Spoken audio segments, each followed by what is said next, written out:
Hallo, ik ben Hans. Welkom bij deze video en welkom op de website van tammevogels.nl. Deze video die maak ik speciaal even in verband met de heel erg vaak gestelde vraag: welke vogel moet ik nu kiezen? Vooral de afgelopen weken hebben we ontzettend veel keer die vraag gehoord. Ik heb interesse in een bonteboertje, ik vind een Perura leuk, ik vind een valkparkiet eigenlijk ook een hele leuke vogel. Ik ben die en die, ik heb zoveel kinderen of geen kinderen, ik woon daar en ik heb die en die huisdieren. Welke vogel moet ik nou kiezen? Nou, dat is eigenlijk een hele goede vraag, dus vandaar mijn initiatief om daar even een korte video over te maken, om je een beetje op weg te helpen om een goede keus te kunnen maken. Nou, in principe zijn alle vogels die wij aanbieden om over te nemen als huisdier natuurlijk geschikt om als huisdier te houden. Dus het is niet zo dat een bonteboer tammer is dan een valkparkiet of een Perura of noem maar op.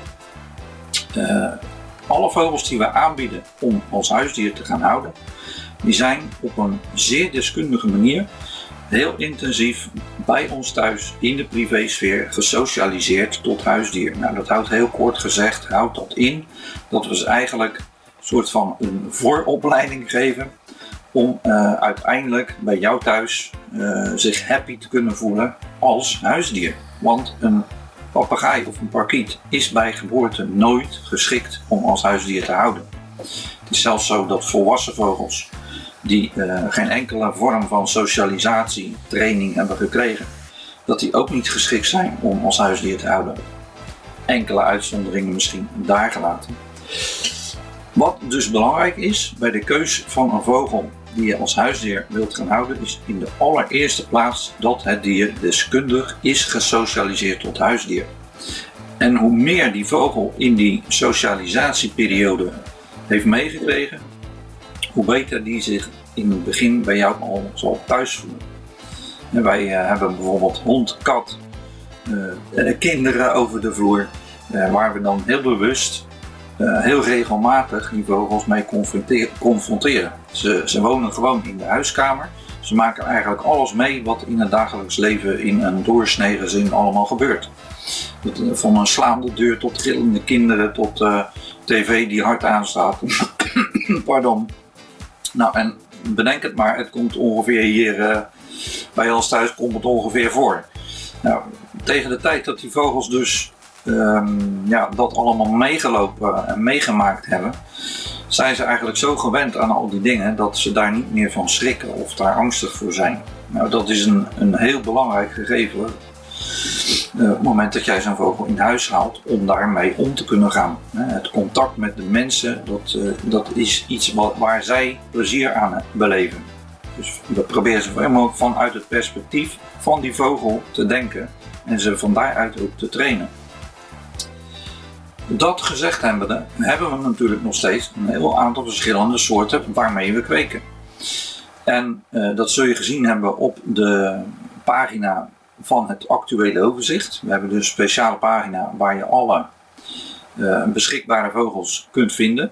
In principe kun je altijd een vogel reserveren. De vraag is alleen hoe lang je daarna dan moet wachten voordat die ook daadwerkelijk kan worden overgedragen. Nou ja, het is natuurlijk logisch. Als je een vogel reserveert die op het moment dat jij reserveert nog een eitje is, dat je dan langer moet wachten dan wanneer je een vogel reserveert die al geboren is of die zelfs misschien al in socialisatie is, wat niet zo heel veel voorkomt. Meestal zijn ze al gereserveerd voordat het koppel een eitje heeft gelegd. Dat komt heel veel voor. Dus welke moet je nou kiezen? Dat is natuurlijk nog steeds de vraag. Waar let je op? Het belangrijkste is, denk ik, wat ik tot nu toe gezegd heb, als basis te zien. En dan verder naar de volgende stap te gaan kijken van, wat verwacht jij van een vogel? Als jij een vogel als huisdier gaat houden, wat verwacht je dan? Wat wil je met dat dier kunnen, wat niet? In wat voor omgeving komt die terecht? Hoeveel uren heb jij per dag de tijd? Begin je al met, ik ben 4 dagen van huis. Kan ik dan een vogel meenemen? Dan zeg ik nee, moet je niet doen. Een papegaai en een parkiet is een groepsdier. In de natuur leven ze in hele grote groepen. En dan zijn ze continu alleen maar met elkaar bezig. Nou, als je zo'n dier alleen gaat houden, moet je daar gewoon de geschikte persoon voor zijn. Zo moet je het eigenlijk zien. Niet iedereen die kan dat doen. Niet iedereen heeft een agenda die dusdanig kan indelen dat daar een vogel in past. Ja, je kan het allemaal wel doen, maar denkend vanuit het perspectief van de vogel ga je er dan meer of minder plezier aan beleven. En die vogel aan jou. Maar wij proberen het uitgangspunt voorop te stellen, die vogel gewoon een happy leven te geven. Nou, dat kan. Ondanks het feit dat het groepsdieren zijn, kun jij op zo'n danige manier met die vogel omgaan. En waar je alles over kan lezen op al onze websites, de boeken die we geschreven hebben, de video's, de cursussen, daar vertellen we daar alles over. Dus in principe is het heel goed mogelijk om 1 Pidura, 1 bonteboer, 1 grijze roodstaart, 1 valkparkiet te houden als huisdier. Maar vanuit de vogel gedacht moet je dan ook echt wel die tijd eraan besteden. Nou, als jij gewoon bijvoorbeeld thuis werkt, van huis uit, en je hebt een paar uur per dag gelegenheid om met die vogel 1 op 1 bezig te zijn, is dat een ideale situatie. En daarnaast zal die dan ook onder toezicht thuis rond kunnen vliegen. Nou, dat is bijvoorbeeld een heel belangrijk ding. Wat wij als een soort slogan hebben, dat is think outside the cage. Laat die vogel los. Het is een vogel, hij moet kunnen vliegen, hij moet die beweging kunnen hebben. En dat kan als je weet hoe je daarmee omgaat. Vroeger werden vogels in een kootje gehouden. Nou, wat ons betreft is die tijd heel erg lang voorbij. En is het veel leuker om zo'n vogel in huis te houden waar die ook kan rondvliegen. Nou, dat is dus een ding waar je rekening mee moet houden. Heb jij een kleine woonkamer, ga dan geen ARA houden met een spanwijdte van 2 meter. Als die 2 keer met zijn vleugels slaat, ligt al je servies over de grond. Om maar een voorbeeld te noemen. Gewoon een praktisch ding. Ja, maar ik woon heel klein en ik wil toch per se een ARA. Mag dat dan niet van jou? Dat zeg ik niet, maar je zult je omstandigheden dusdanig moeten inrichten dat die vogel aan zijn trek komt. Om maar gewoon heel simpel te zeggen. Je zal dan met dat dier een hele strikte vliegtraining moeten opbouwen. En je zal dan net als met een hond, en nog veel vaker als met een hond, zal je met dat dier naar buiten moeten. Je zal die ARA gewoon los moeten laten vliegen. Anders dan krijg je een vogel die binnen de kortste keren in een hele slechte conditie is, die niet kan vliegen, die bang is om te vliegen misschien zelfs. En daar is die niet voor gemaakt. Zo simpel is dat. Nou, een bonteboer, de meeste soorten waar wij eigenlijk mee kweken, die hebben ook een formaat wat in elke gemiddelde huiskamer gemakkelijk gehouden kan worden. Dus een grijze roodstaartpapegaai bijvoorbeeld, die leren wij thuis, voordat die wordt overgedragen aan de nieuwe eigenaar, leren we hem al vliegen in een kleine ruimte. Hoe meer je dat natuurlijk met die vogel continueert, hoe beter het is. Maar het zijn ook dieren die je heel erg goed vliegtraining kunt bijbrengen. Je kunt ze gewoon leren om op commando te vliegen, zodat jij niet panisch bent dat als je met die vogel naar buiten gaat die niet gekortwiekt is, dat hij er dan vandoor gaat. Is niet nodig namelijk. Nou, dat wetende vergroot dat ook je keus. Dus je bent niet zozeer gebonden aan een klein vogeltje omdat je klein behuisd bent. Er zijn wel meer mogelijkheden. Maar in principe hoef je niet zozeer van dat formaat alleen maar uit te gaan. Het is veel belangrijker dat je weet hoe jij met dat dier omgaat. Op het moment dat je daarvan op de hoogte bent, dan ga je ook begrijpen dat een zogenaamde beginnersvogel, dat eigenlijk helemaal niet bestaat.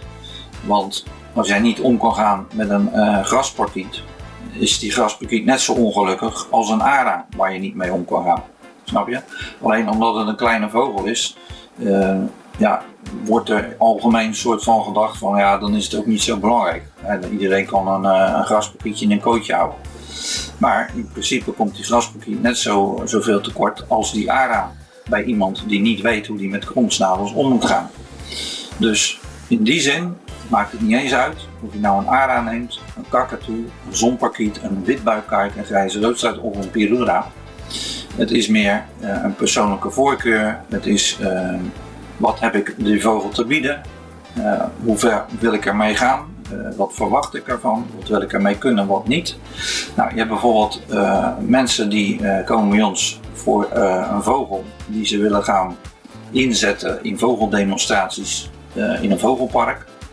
Nou, dan moet je al uitgaan van een zekere mate van intelligentie die aangeboren is. Waardoor het wat makkelijker werken is met dat dier. En waardoor dat dier dus ook kan voldoen aan de verwachtingen die men heeft in zo'n situatie. Nou, dat is natuurlijk een andere verwachting over het algemeen dan iemand die gewoon voor het plezier, voor de gezelligheid thuis een vogel wil houden. Dus in dat eerste geval wat ik net noem, het trainen met een vogel, het aanleren van dingen, dan zou je kunnen denken aan vogels zoals een zonparkiet, wat een Aratinga soort is. Nou, een Weddels Aratinga, oftewel de bruinkop Aratinga. Die kunnen dat soort dingen heel goed aan. Ze zijn ook niet te impulsief qua aangeboren temperament, zeg maar. Het zijn weliswaar Zuid-Amerikaanse vogels, maar ze zijn toch nog enige mate controleerbaar, om maar zo te zeggen. Je ziet ook in een vogelpark als Avifauna dat ze bijvoorbeeld zonparkieten inzetten om buiten in de open lucht, waar een publiek zit van honderden mensen, om die vogel daar gewoon op commando heen en weer te laten vliegen, zonder dat hij zelfs er maar aan denkt om daar vandoor te gaan. Ook op Tenerife wordt dat gedaan, in het mooiste vogelpark van Europa, het Loropark. Dan gebruiken ze zelfs een zwerm van enkele honderden zonparkieten die gewoon gecontroleerd door de zaal heen vliegen. Dat is schitterend om te zien. Maar dat zegt natuurlijk veel over de intelligentie van zo'n dier. Zoek jij dus een vogel waar je echt dingen mee wilt gaan ondernemen. Je wilt hem spelletjes gaan leren. Hij moet op commando kunnen gaan leren vliegen. Hij moet zich thuis goed kunnen gedragen aan de hand van jouw opdrachten. Zeg maar van blijf hier of kom mee of kom juist niet mee. Vlieg daar naartoe, kom naar mij toe. Dat soort dingen dat zijn basisprincipes hoor. Die kunnen eigenlijk alle kromsnavels die wij aanbieden, kunnen die basisprincipes leren. Van een Perdura tot een valkparkiet tot de grijze roodstaart en de kakatoes. Die kunnen dat eigenlijk aan als basisvaardigheden om in huis te kunnen functioneren, om het maar zo te noemen. Dat beveel ik ook iedereen aan om daarmee te beginnen. Op het moment dat je dat namelijk onder de knie hebt bij die vogel, dan wordt het een vogel die niet alleen maar tam is wanneer hij er zin in heeft, maar die zeg maar past in wat jij wil van hem. Dan heb je een zekere controle opgebouwd, zeg maar. Terwijl je hem niet domineert, maar gewoon met hem samenwerkt. En dat is ook de manier hoe je met een kromsnavel omgaat. Bijvoorbeeld een gezin met kinderen. Als je denkt om een vogel te gaan houden, dan worden daar veel... je moet natuurlijk ook een beetje het budget in de gaten houden. Dat speelt natuurlijk ook een rol. Is het budget niet zo groot, zeg maar, tot 200 à 300 euro, dan zijn er heel veel mogelijkheden alsnog. Er zijn verschillende Perdura ondersoorten waar we mee kweken en die wij dus trainen tot huisdier. Die dan heel vaak daarvoor gekozen worden. Dat is een hele energieke vogel en een heel pittig karakter. Moet je wel even mee om kunnen gaan. Maar dat heeft dan meer te maken met dat je moet zorgen dat hij niet over zijn toeren raakt tijdens een spelletje. En ze worden dan hyper enthousiast. En ze kunnen dan uit enthousiasme een soort van gaan happen. Ja, en daar zitten kleine kinderen natuurlijk niet op te wachten. En impulsief gedrag of onverwachte bewegingen bijvoorbeeld, dat is iets wat kleine kinderen veel doen. En ja, vogels die schrikken daarvan en die vliegen weg. Een eerste reactie op dreigend gevaar is een reflex. En die reflex die zegt gewoon wegwezen. Is op zichzelf niet erg, maar als dat elke dag blijft gebeuren in herhaling, dan blijft die angst een soort van erin en blijven ze op een gegeven moment gewoon op afstand. Ja, dat is precies niet wat je wil. Dus ik zeg wel altijd zo, zeker met kinderen onder de pakweg 12 jaar, als het niet de hobby van de ouders is, begin er dan niet aan.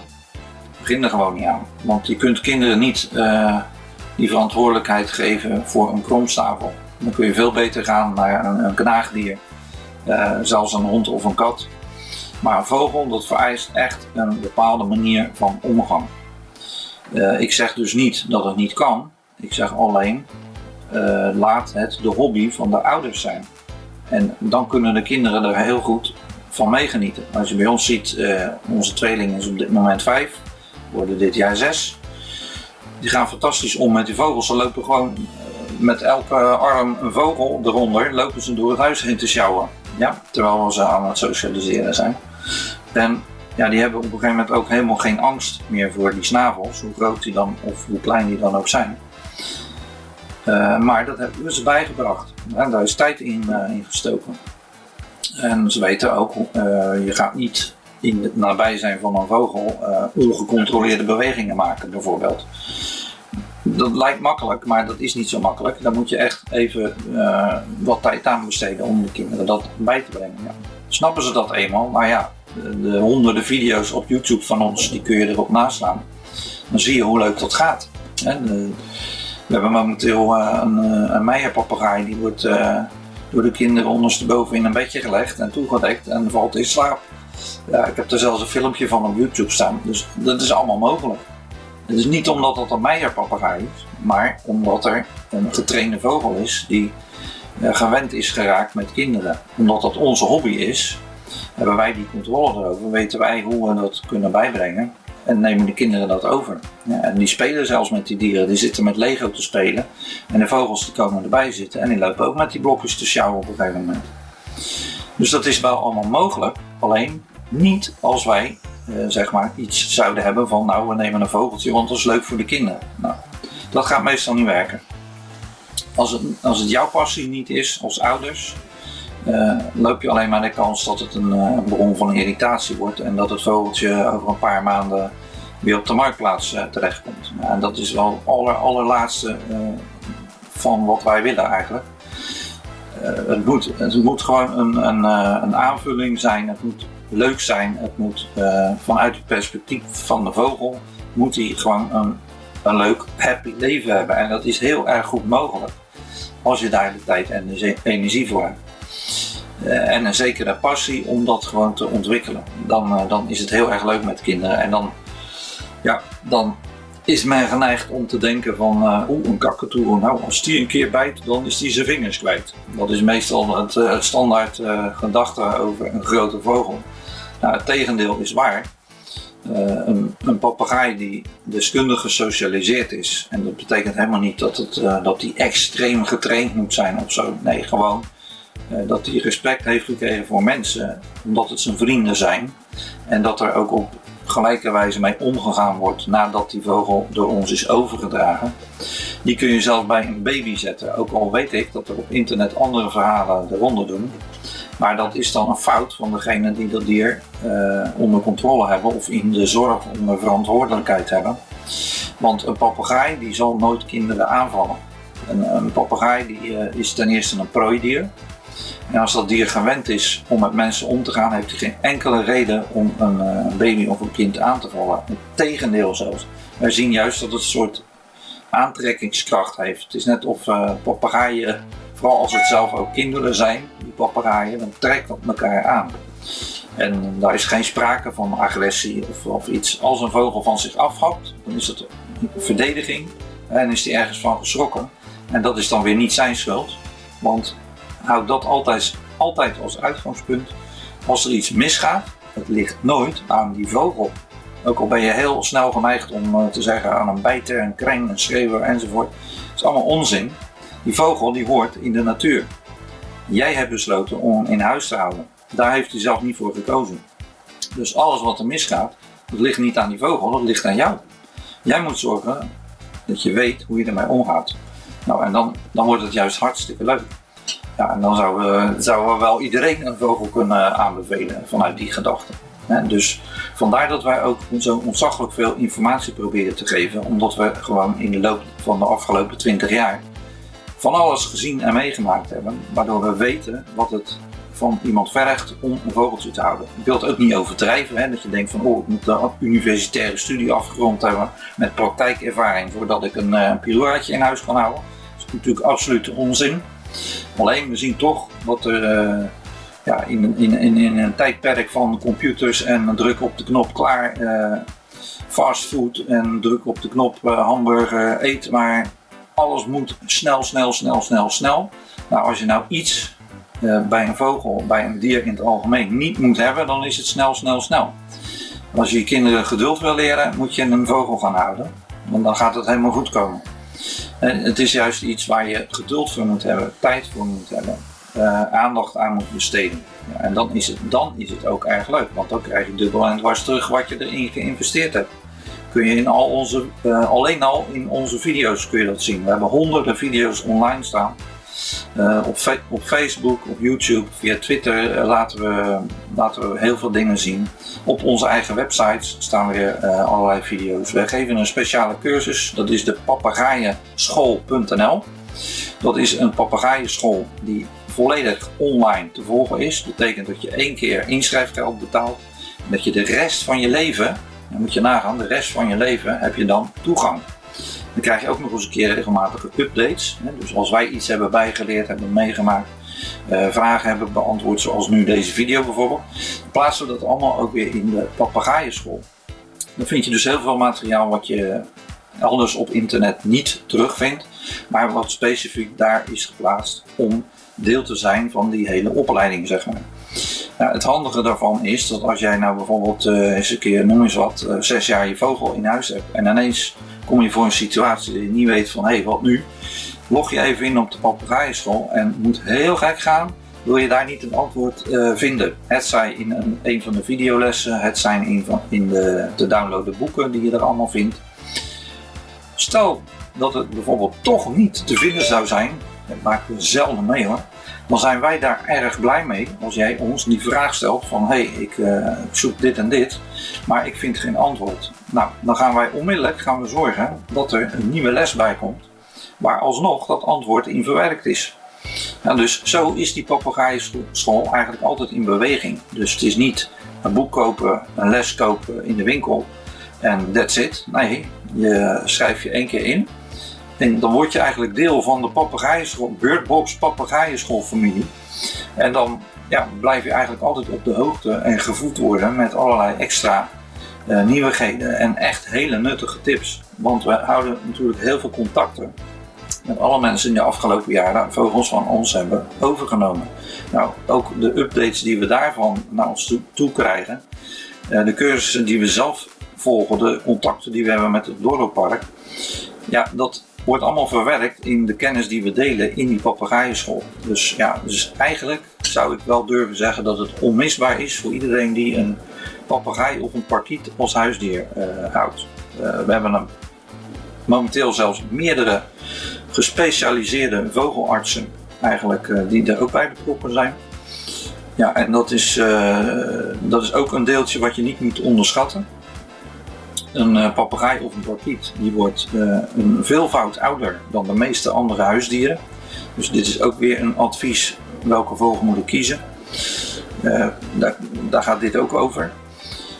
Een Perura die heeft bijvoorbeeld een levensverwachting van een jaar of 20, 25. Nou, een zonparkiet die zit al rond de 30. Hou je een witbuikkijk, mag je uitgaan van een jaar of 40, 45.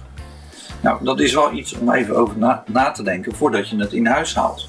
Ja, dus ook weer een reden waarom wij zoveel informatie geven. Kijk, je zit er voor de helft van je leven, of afhankelijk hoe oud je bent, zit je aan dat dier vast. Ja, dat kan natuurlijk super leuk zijn, maar dat kan ook een last worden als je niet goed van tevoren hebt ingeschat wat je te wachten staat. Nou, even terugkomend op wat moet ik nou kiezen, ik ben die en die.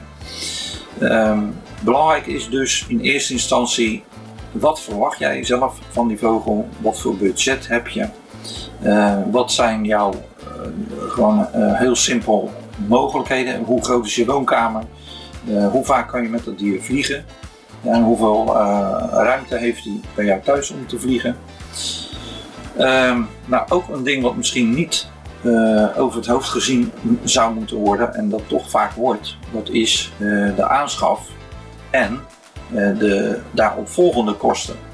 Ja, de aanschaf van een papegaai is niet zo moeilijk. Ja, of het nou om 100 euro of om voor mij part €15.000 gaat. Dat is de aanschaf. Maar dat is net als bij een auto, ook al is het een beetje platte vergelijking. Het is makkelijk om een auto te kopen, maar het is een ander verhaal om een auto te onderhouden en te houden. En er komen allerlei extra kosten terugkerend elke keer weer bij. Nou, nu zal je niet de wereld kwijt zijn aan voeding voor je papegaai. Een ara eet iets meer als een perura uiteraard.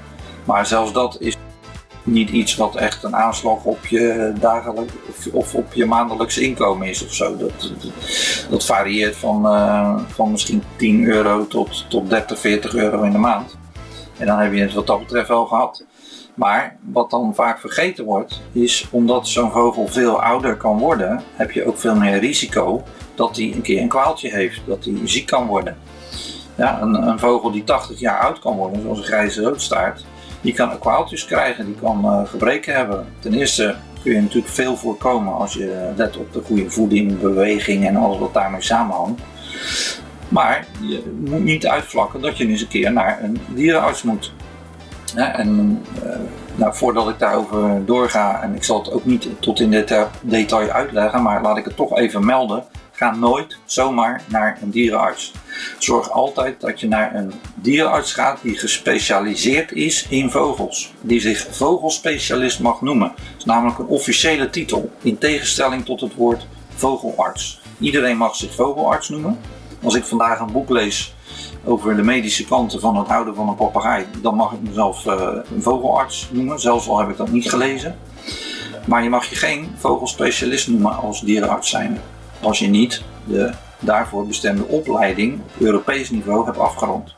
Het zijn er in Nederland eigenlijk maar 4 die dat wel hebben, maar dat is omdat die, daar ga ik er toch weer op in, hè. Je ziet het eenmaal aan het kletsen niet te stoppen. Dan, wat ik wou zeggen, het is dus zo dat je een regelgeving hebt die bepaalt of je een specialist in vogels mag zijn of niet. Nou, die regelgeving is recent wat gewijzigd, waardoor we in Nederland eigenlijk maar 4 officieel erkende vogelspecialisten als arts hebben. Dat wil niet zeggen dat de overige niet goed zijn, want het is wel zo dat in de tijd daarvoor een aantal mensen zijn die een Nederlandse opleiding tot vogelarts hebben gevolgd, die dan vervolgens later door de EU niet meer werd erkend. Maar die mensen hebben ondertussen wel veel meer ervaring bijvoorbeeld opgedaan dan de jongere dierenartsen die zich met die opleiding wel gekwalificeerd hebben. Dus bijvoorbeeld Hedwig van der Horst in Riel, om de naam even te noemen. Die heeft 25 jaar ervaring met alle mogelijke soorten papegaaien en parkieten uit Veldhoven destijds. Het Nederlands Opvangcentrum voor Papegaaien, NOP. Nou, die heeft daar natuurlijk mega veel ervaring op gedaan. Daar werken wij momenteel ook mee samen. En daar komt zoveel goede, bruikbare informatie uit. Hè, dat je geleerd hebt, ga niet zomaar naar een dierenarts, maar kijk dus nou eens even bij ons op de website. Hè. Daar hebben we een verzameling van allemaal vogelartsen, specialisten, waar we goed nieuws over hebben gehoord. Nou, die hebben we allemaal verzameld, staat allemaal op de site. Dus maak je daarover geen zorgen, maar hou even in de gaten dat je niet naar de dierenarts aan de overkant gaat, want ik ga er niet verder op in. Het is gewoon een advies, noteer het. Welke vogel moet ik kiezen en waarom? Even dit verhaaltje afmaken. Hou er dus rekening mee dat de aanschaf van een vogel dat niet alles is. Het kan zomaar voorkomen dat je een keer een rekening van 300 euro bij de dierenarts hebt. Omdat er een bacterie was of omdat hij een pootje gebroken heeft. Of, je kan het zo gek niet bedenken, het kan voorkomen. Nogmaals, je kunt heel veel voorkomen. Ik heb daar ook trouwens weer een boek over geschreven, papegaaienwelzijnwijzer.nl, daar kun je er alles over vinden. En daarmee voorkom je eigenlijk het meeste ellende die door ongelukjes in huis kunnen gebeuren. Nou, welke vogel moet ik kiezen? Kinderen erbij, geen kinderen erbij, heeft dus ook wel enige invloed. Hè. Nogmaals, als het niet de hobby van jou als ouder is, begin er gewoon niet aan, want het is niet te doen. Zo'n vogel wordt minstens 20 jaar oud. Vallenparkiet misschien 15, tussen de 15 en de 20, maar al onze andere vogels worden veel ouder. Dus ja, daar ben je dan heel lang voor verantwoordelijk. En op het moment dat daar niet op de goede manier mee om wordt gegaan, dan groeit dat scheef. Op een gegeven moment vinden kinderen het niet meer leuk. Deze gaat bijten, deze gaat aanvallen. raakt zelf gefrustreerd. Op het moment dat hij dan eindelijk zijn kooi uit mag, is hij zo gefrustreerd dat hij gaat bijten, gaat schreeuwen, noem maar op. Moet je allemaal niet willen. Wat ik vaak hoor, is het dan een oplossing om er 2 te gaan houden? Dan zijn ze niet zo alleen. Nou, het is op zich een logische gedachte. Een vogel is natuurlijk een groepsdier. In principe zeg ik, het is eigenlijk altijd beter om er 2 te houden, mits je weet hoe je er met 1 moet omgaan. Want wij socialiseren deze vogels om ze te leren een relatie te onderhouden met de mensen. Dat is het punt 1. Nou, dat betekent niet dat ze alleen gelaten kunnen of zouden moeten worden met een andere vogel langere tijd. Het is wel leuker voor dat dier als die een maatje heeft en dat je met hun beiden evenveel omgaat. Dus 2 vogels is ook dubbel zoveel werk en tijd als 1 vogel. Zo moet je het ook zien. Voordeel is inderdaad wel, ga je een weekend weg, hoef je niet à la minuut iemand te zoeken die de hele dag met je vogel bezig is. Ze hebben dan ook elkaar even. Gevolg daarvan kan wel zijn, op het moment dat je zo lang alleen laat, dat je ook weer net zo lang de tijd nodig hebt om ze weer op jou gericht te krijgen. Verwaarloost dat, dan verwaarloost dus de relatie met jou. Ja, en dan gaan ze de relatie met elkaar versterken, zeg maar. Dan zal dat niet zo heel snel gebeuren, want het zijn vogels die dus van jongs af aan eigenlijk gesocialiseerd zijn met mensen, waardoor wel iets ontstaat wat er diep in zit, dat ze die angst voor mensen niet snel meer opbouwen. Oké, dus het is een overweging altijd eigenlijk wel om er 2 te gaan houden. Bij de grotere vogels zal men dat waarschijnlijk minder snel doen, maar daar geldt het toch eigenlijk precies hetzelfde als bij bijvoorbeeld een Pyrrhura.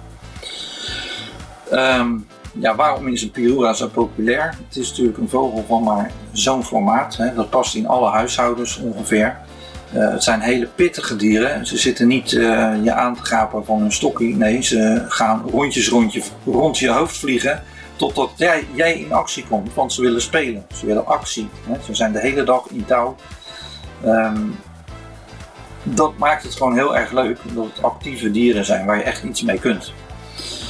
En prachtige kleuren uiteraard. Het uiterlijk zal ik nog even een klein beetje belichten. Veel mensen gaan bijvoorbeeld af op een zonparkiet, omdat het een ongelooflijk mooie vogel is om te zien met dat felle oranje en geel. En blauw in de vleugeltoppen. Is een ontzettend mooie vogel om te zien. Maar ook daar geldt weer dat eigenlijk het uiterlijk van die vogel, dat is maar zo'n klein stukje van alles waar je mee te maken krijgt op het moment dat je zo'n dier als huisdier gaat houden. Dus laat je ook niet soort van misleiden door hoe mooi een vogel is. Tuurlijk mag dat een rol spelen, is geen probleem, maar zorg wel dat je dan weet hoe je er verder mee omgaat, wat je te wachten staat qua verzorging, qua voeding, qua aandacht geven, hè? Qua je hele huis onderpoepen. Dat moet je even weten van tevoren, dat is wel zo handig. Zonparkieten, dat zijn aratinga's. Een aratinga, dat is ook een Zuid-Amerikaanse vogel die vergelijkbaar is met een Pyrrhura, maar gewoon een paar slagen groter. Net even wat groter. Veel kleiner dan de gemiddelde papegaai. Grijs-roodstaartpapegaai is dit. Nou, aratinga zal gemiddeld zo zijn en Pyrrhura is dan ongeveer zo. Ook nog steeds een vogel die uitstekend in huis kan vliegen. Prima dus om in huis te houden als huisdier. Mits, maar dat was ons uitgangspunt, deskundig gesocialiseerd en mee omgegaan. Alleen het gevolg van verkeerde omgang bij een aratinga en dus ook bij een zonparkiet, dat is dat ze heel hard kunnen schreeuwen. Een natuurlijke roep, een contactroep, die is behoorlijk hard. Dat moet omdat ze in een wijde omgeving vaak afstand van elkaar hebben en elkaar dan heel goed in de gaten kunnen houden door die luide, harde, schelle roep. Bij de ene aratinga soort is het wat anders bij de ander. Hè? Bijvoorbeeld de Weddell's aratinga, ook wel Aratinga weddelii of bruinkop aratinga genoemd.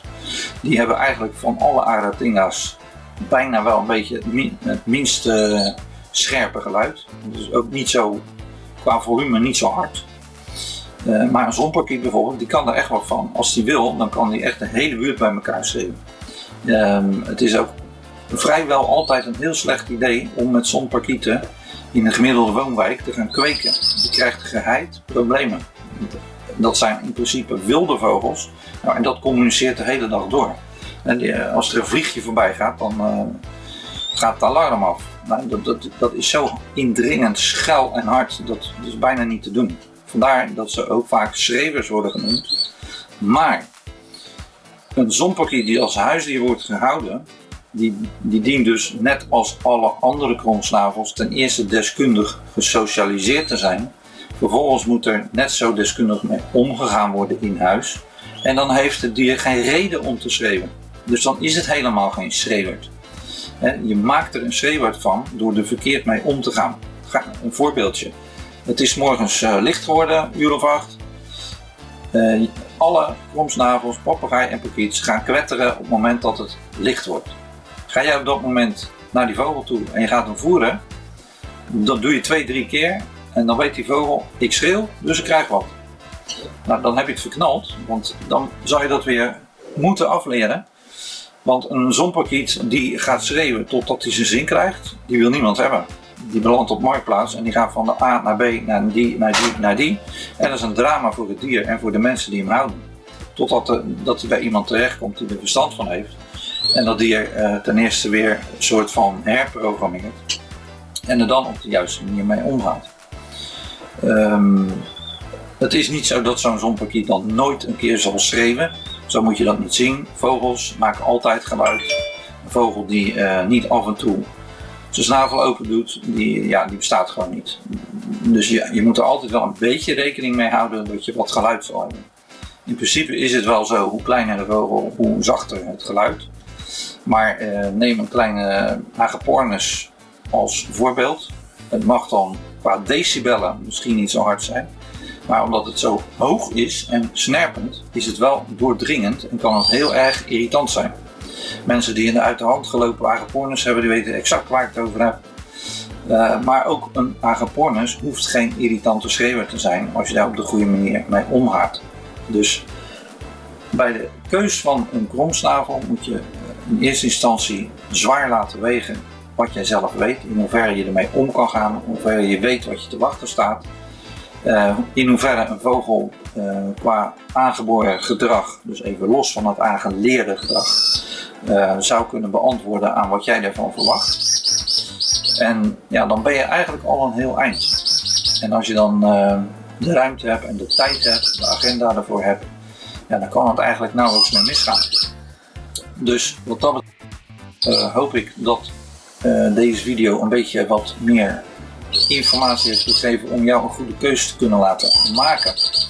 Zijn er desondanks meer vragen, dan kijk, als je deze video bekijkt op de overzichtspagina, dan kun je hier namelijk niks onderschrijven. Maar er staat wel een link onder deze video op de overzichtspagina naar een andere pagina waar deze video ook te zien is. Nou, als je hem daar nu aan het bekijken bent, dan kun je hieronder even een reactie achterlaten of nog een vraag stellen. Komen daar veel vragen waar ik wat mee kan, dan maak ik deze video opnieuw en dan beantwoord ik die vragen daar in die nieuwe video. Vooralsnog bedankt voor het kijken. Heb je nou meer vragen? Laat het gerust even weten. Hetzij onder de video op de speciale pagina, hetzij via een mailtje naar ons. En dan hoop ik je te zien in een van de volgende video's. Bye bye!